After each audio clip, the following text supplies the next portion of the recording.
अस्सलाम वालेकुम। कैसे हैं आप लोग? उर्दू क्लास में आप सबका इस्तकबाल है। तो हम इससे पहले वाले वीडियो में पेपर सॉल्व कर रहे थे 10वीं जमात का उर्दू कोर बी का पेपर, जिसका कोड है 303। इसका हमने उस वीडियो में ए पार्ट हिस्सा सॉल्व किया है। हिस्सा अलिफ इबारत फहमी, शेर फहमी और अमली कवायद पर ये वाला हिस्सा मबनी था। आज इस वीडियो को एंड तक ज़रूर हिस्सा बे देखें, वाला क्योंकि पार्ट आखिर में पेपर से रिलेटेड हिस्सा कुछ अहम बे बातें बताई गई हैं। हल करेंगे। तो चलिए शुरू करें। ये रहा आपका हिस्सा बे। इसमें क्या लिखा है ब्रैकेट में? तहरीरी महारत दरसी किताब। यानी इसमें जितने भी अब सवालात होंगे वो आपके दरसी किताब के ही होंगे, बाहर के नहीं होंगे एक भी। अब इसमें तो पहला जो सवाल है इसका वो क्या है? सवाल नंबर 10। दर्ज झेल सवालात में से सिर्फ 4 सवालों के जवाब लिखिए। ये वो सवाल हैं जो आपके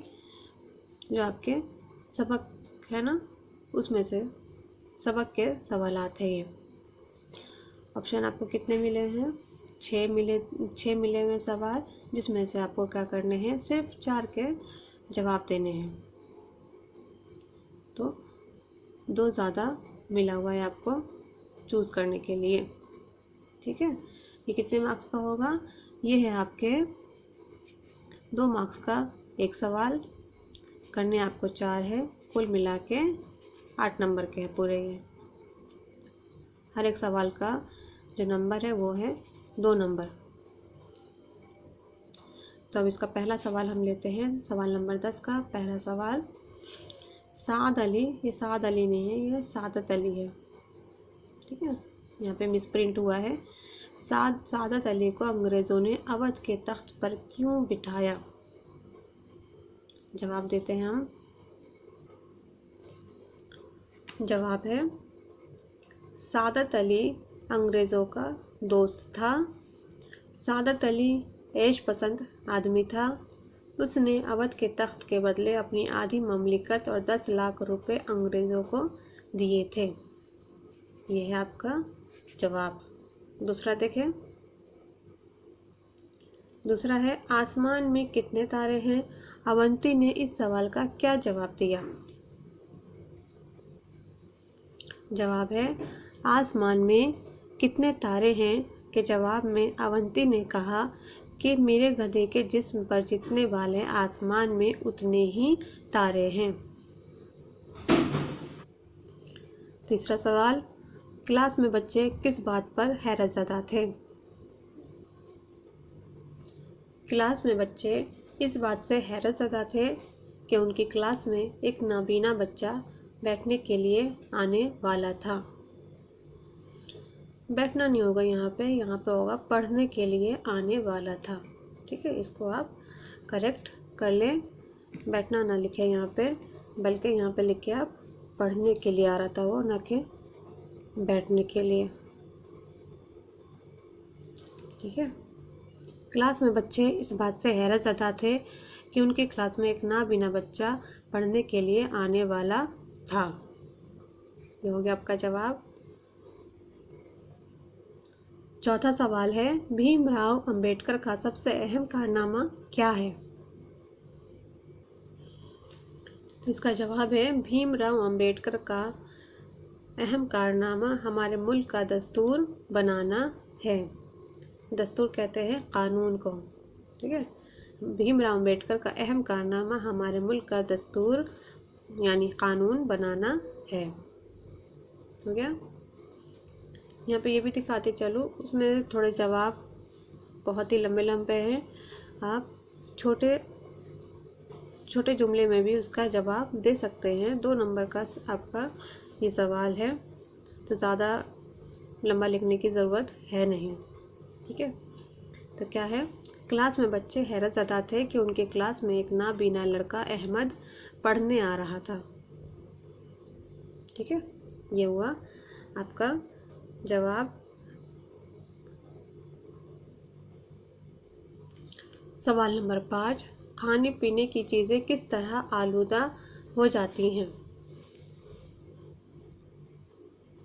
इसका जवाब है सवाल नंबर 5 का, खाने पीने की चीज़ें खुली रखने से मच्छर, मक्खियों के जरासीम और गर्द गुबार से आलूदा हो जाती हैं।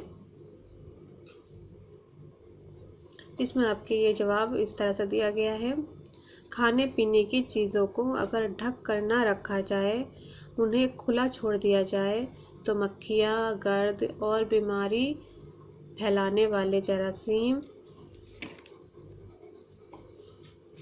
उन्हें आलूदा कर देते हैं।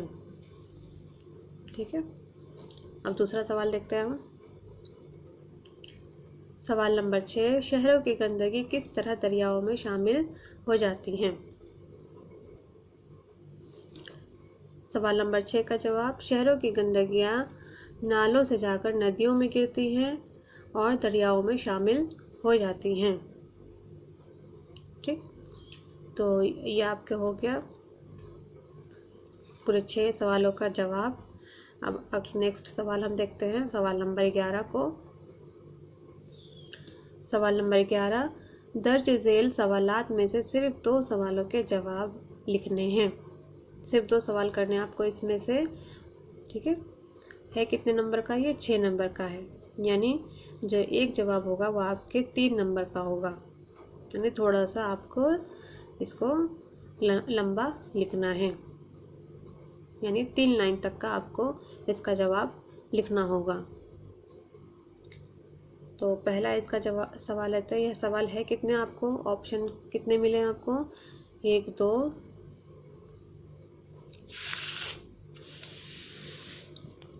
3 4, यानी 4 आपको सवाल दिए गए हैं, करने आपको उसमें से 2 हैं। ठीक है, तो पहला सवाल है हम। पहला सवाल है, हिंदुस्तान की खुसूसियात क्या हैं? सवाल नंबर 11 का पहले सवाल का जवाब है, हिंदुस्तान एक लंबा चौड़ा देश है जिसमें कहीं ऊंचे पहाड़, गहरी नदियां हैं, कहीं रेगिस्तान, कहीं ज़मीन सरखेज़ है तो कहीं बंजर। यहाँ काले, गोरे, लंबे चौड़े कद वाले लोग बसते हैं। इस देश में तरह तरह की बोलियां और ज़बानें बोलने वाले लोग बसते हैं वगैरह। ये रहा आपका जवाब, यहाँ पर ये मुकम्मल होता है। दूसरा सवाल देखें। दूसरा है, अकबर रघुपत की किस बात से मुतासिर हुआ? उसका जवाब है, अकबर रघुपत की इस बात से मुतासिर हुआ कि वो भागने के बजाय मुगल अफसर के सामने आ खड़ा हो गया कि मुझे गिरफ्तार कर लो, पहरेदार को छोड़ दो। ठीक, ये हुआ इसका जवाब।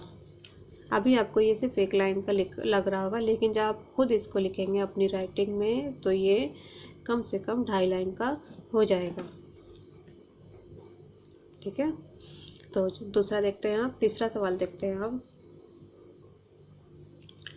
तीसरा है, कुछ देर नहीं अंधेर नहीं से शायर की क्या मुराद है? जवाब देखें। कुछ देर नहीं अंधेर नहीं से शायर की मुराद ये है कि जो कुछ हम करते हैं उसके असरात ज़रूर ज़ाहिर होते हैं। ऐसा नहीं है कि बुरे काम करने वालों को उसकी सज़ा न मिले और नेकी करने वाला नेकी का फल ना पाए। इस दुनिया में किसी के साथ नाइंसाफ़ी नहीं होती। जवाब मुकम्मल होता है यहाँ पे। चौथा सवाल देखिए, सूरज को चश्मा क्यों कहा गया है? चश्मा उस जगह को कहते हैं जहाँ ज़मीन से फूटकर पानी निकलता है। इसी तरह हर सुबह सूरज निकलता है तो उससे रोशनी और हरारत फूटती है, गोया सूरज रोशनी और हरारत का चश्मा है। यहाँ पे आपका जवाब मुकम्मल होता है। इस क्लास में आज इतना ही।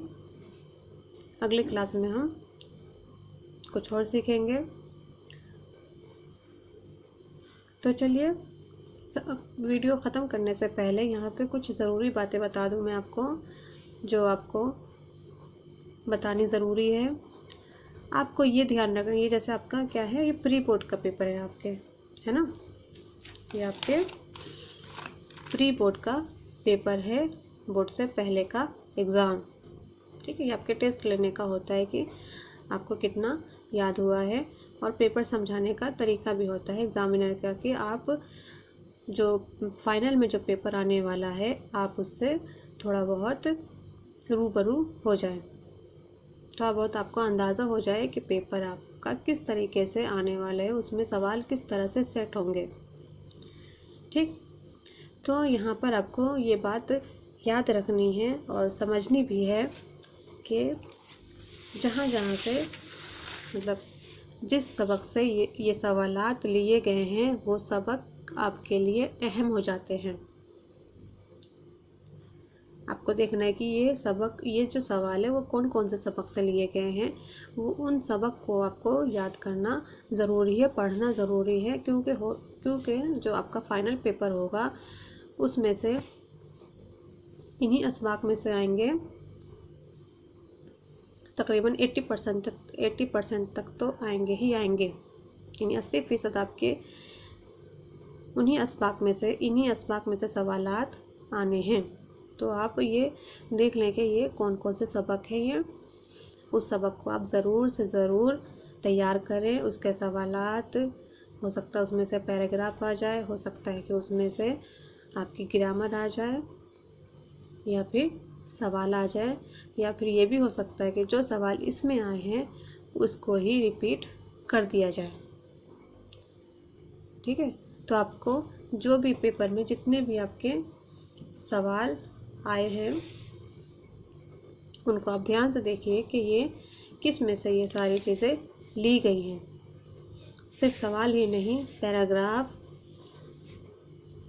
वगैरह किन किन सबक को शामिल किया गया है उसमें, उस सबक को आप ज़रूर से ज़रूर देखिए और उसको पढ़िए, याद कीजिए।